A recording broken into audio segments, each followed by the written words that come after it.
புதிய தலைமுறை டிஜிட்டல் நேயர்களுக்கு வணக்கம். இந்த வடகிழக்கு பருவமழை தொடக்கத்தில் இருந்து இந்த ஆண்டு எப்படி இருக்கும் என்பது குறித்து பார்த்துட்டு இருக்கோம்.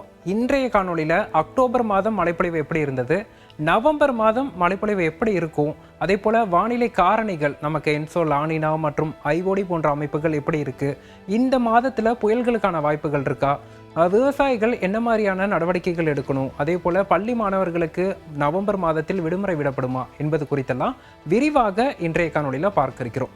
முதல்ல பார்த்தோம்னா அக்டோபர் மாதத்தை பொறுத்தளவிற்கு அக்டோபர் 1ஆம் தேதி முதல் 31ஆம் தேதி வரையிலான காலகட்டத்தில் தமிழகத்தில் இயல்பாக சராசரியாக 17 சென்டிமீட்டர் அளவிற்கு மழைப்பொழிவு பதிவாக வேண்டும். இந்த ஆண்டு கிட்டத்தட்ட 23 சென்டிமீட்டர் அளவிற்கு மழைப்பொழிவு பதிவாகியிருக்கு. இது இயல்பை விட 36% அதிகமாக பார்க்கப்படுது. அதே போல சென்னையை எடுத்துக்கொண்டால் இயல்பாக 27 சென்டிமீட்டர் மழைப்பொழிவு பதிவாக வேண்டும். இந்த ஆண்டு அக்டோபர் மாதத்தில் 35 சென்டிமீட்டர் அளவிற்கு மழைப்பொழிவு பதிவாகியிருக்கு. இது இயல்பை விட 29% அதிகமாகும். தமிழகத்தின் அனைத்து மாவட்டங்களிலுமே அக்டோபர் மாத மழைப்பொழிவு இயல்புக்கு அதிகம் என்ற நிலையில நிறைவு பெற்றிருக்கு. தற்போதைய சூழல்ல நவம்பர் மாத வானிலையை பார்க்கும்போது நம்ம அக்டோபர் மாதம் முன்னதாகவே குறிப்பிட்டிருந்தோம், அதாவது லானினா உருவாகும், அதே போல எதிர்மறை ஐஓடியும் வலுவடையும்னு. தற்போது லானினா அமைப்பு உருவாகி இருக்கு. எதிர்மறை ஐஓடி, நெகட்டிவ் ஐஓடி என்ற அமைப்பு தற்போது வலுப்பெற்று வருவதையும் பார்க்க முடியுது. இதுல குறிப்பிட்டு பார்க்கணும்னா வரலாற்றில் இல்லாத அளவிற்கு, அதாவது 2016 மற்றும் 2022 ஆகிய ஆண்டுகளை கடந்து தற்போது 2025ஆம் ஆண்டு அந்த எதிர்மறை ஐஓடி என்பது -1.62 டிகிரி செல்சியஸ் அளவிற்கு நிலவுகிறது. இதுவரைக்கும் வரலாற்றில் இப்படி ஒரு எதிர்மறை ஐஓடி நிலவல. முதல்ல எதிர்மறை ஐஓடினா என்னன்னு பார்த்துருவோம். இப்போ நம்ம பார்க்குறோம், கிழக்கு இந்திய பெருங்கடல்ல சுமத்ராவை ஒட்டிய பகுதிகளில் வெப்பநிலை அதிகமாகவும், அதே நேரத்தில் மேற்கிந்திய பெருங்கடல்ல சோமாலயா பகுதிகளை ஒட்டிய பகுதிகளில் வெப்பநிலை குறைவாகவும் இருக்கு. இந்த வெப்பநிலை கணக்கீட தான் நம்ம எதிர்மறை ஐஓடி அப்படின்னு நம்ம வகைப்படுத்துறோம். தற்போது இருக்கக்கூடிய நிலவரப்படி இந்த கிழக்கிந்திய பெருங்கடல்ல சுமத்ராவை ஒட்டிய பகுதிகளில் வெப்பநிலை தொடர்ந்து அதிகரிக்கும் அடுத்த 10 நாட்களுக்கு அப்படின்னு எதிர்பார்க்கப்படுது. அப்படி பார்க்கும்போது மேலும் இந்த எதிர்மறை ஐஓடி தீவிரமடைவதற்கு தான் வாய்ப்புகள் இருக்கு. சரி, இதன் தாக்கம் என்னவா இருக்கும் அப்படின்னு பார்த்தோம்னா, இயல்புக்கு அதிகமான வெப்பநிலை சுமத்ராவை ஒட்டிய பகுதிகளில் நிலவுது. அதன் தாக்கம் வங்கக்கடல் வரைக்குமே நீடித்து காணப்படும் அப்படின்னு எதிர்பார்க்கப்படுது. அப்போது கடல் சார்ந்த அலைவுகள் இந்த ஒரு சாதகமான வெப்பநிலை இருக்கக்கூடிய பகுதி நோக்கி ஈர்க்கப்பட்டு இந்த ஒரே பகுதியில் சுமத்ராவை ஒட்டிய பகுதிகளிலேயே ராஸ்பி மற்றும் எம்ஜேஓ போன்ற அலைவுகள் நீண்ட நாட்கள் நிலை கொண்டு நமக்கு வடகிழக்கு பருவமழையை தமிழகத்தில் தீவிரப்படுத்தும் அப்படின்னு எதிர்பார்க்கலாம். இதன் காரணமாக வடகிழக்கு பருவமழை காலமான நவம்பர், டிசம்பர் மாதங்களில் அடுத்தடுத்து தாழ்வு பகுதி, தாழ்வு மண்டலம், புயல் போன்ற அமைப்புகள் உருவாகி மழை நிகழ்வுகளை கொடுக்கும் அப்படின்னு எதிர்பார்க்கப்படுது. சரி, இந்த மழை நிகழ்வுகள்லாம் எப்போது, இதன் தாக்கம் எப்படி இருக்கும் அப்படிங்கிறத பார்ப்போம். இப்போ நவம்பர் முதல் அரை பகுதியை பொறுத்தளவுக்கு, அதாவது நவம்பர் முதல் வாரம் மற்றும் 2வது வாரத்தை பொறுத்தளவிற்கு மழைப்பொழிவின் தாக்கம் சற்று குறைவாக இருக்க போது வெப்பநிலையின் தாக்கம் அதிகரித்து காணப்படும் அப்படின்னு எதிர்பார்க்கலாம். இயல்பை விட குறைவான மழைப்பொழிவே நவம்பர் முதல் 2 வாரங்களில் எதிர்பார்க்கப்படுது. காரணம் என்ன அப்படின்னு பார்த்தீங்கன்னா, கடல் சார்ந்த அலைவுகள்லாம் நம்மை விட்டு விலகி சென்றிருக்கு.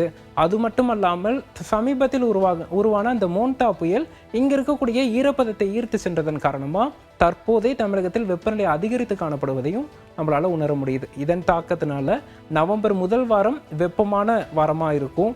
வெப்பச்சலன இடிமழை என்பது நவம்பர் 3ஆம் தேதி முதல் 8ஆம் தேதி வரையிலான காலகட்டத்தில் இரவு நேரத்தில் பதிவாகும் அப்படின்னு நம்ம எதிர்பார்க்கலாம். குறிப்பாக பார்த்தோம்னா, இந்த வெப்பச்சலன இடிமலைக்கு முன்னதாக நவம்பர் முதல் வாரத்தில் சென்னையை பொறுத்தளவிற்கு கடந்த 25 ஆண்டுகளில் 2019ஆம் ஆண்டு மட்டும்தான் 35.1 டிகிரி செல்சியஸ் அளவிற்கு வெப்பநிலை பதிவாகியிருக்கு. அதை தாண்டி இதுவரைக்கும் வரலாறுல பதிவாகாத அளவிற்கு 36 டிகிரி செல்சியஸ் அளவிற்கு சென்னையில் வெப்பம் அதிகரிப்பதற்கும் வாய்ப்புகள் இருக்கு.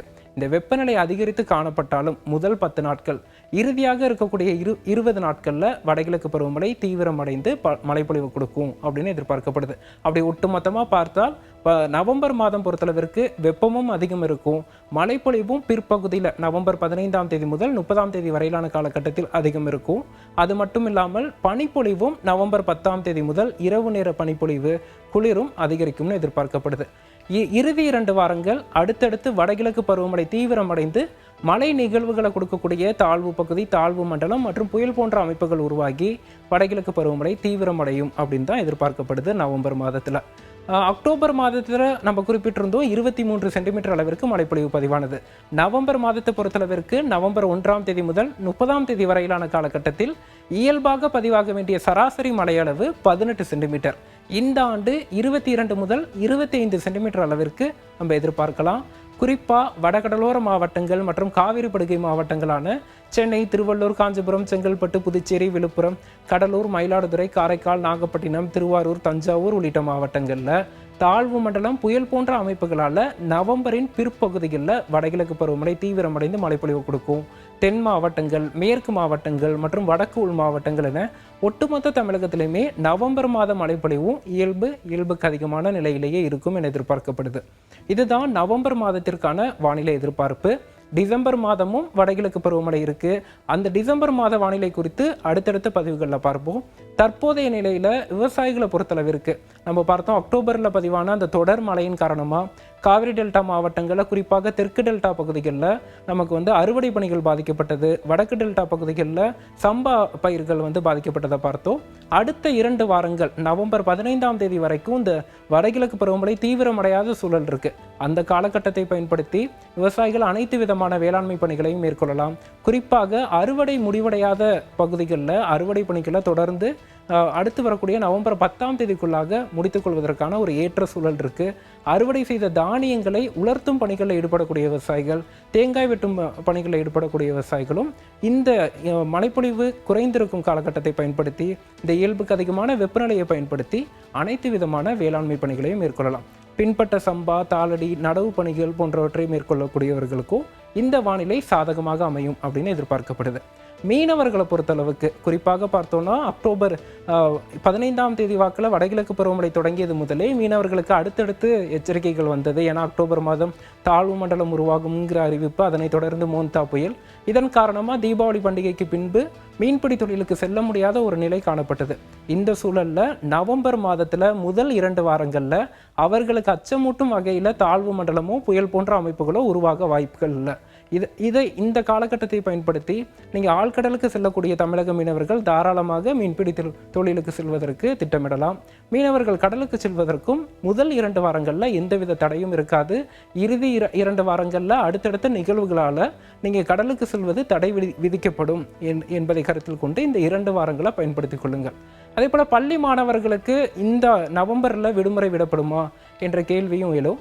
இந்த முதல் 2 வாரங்களில் மாணவர்களுக்கு விடுமுறை விடும் அளவிற்கு பரவலான மழைக்கோ அல்லது பருவமழை தீவிரமடைந்த மழைப்பொழிவுக்கோ வாய்ப்புகள் இல்லை.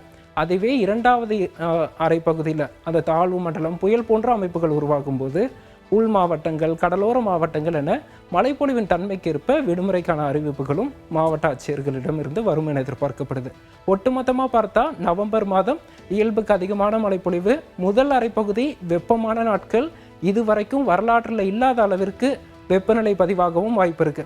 உடனே மக்கள் அச்சப்பட தேவையில்லை. இதனால வெப்ப அலையோ பெரும் வெப்பமோ இருக்காது.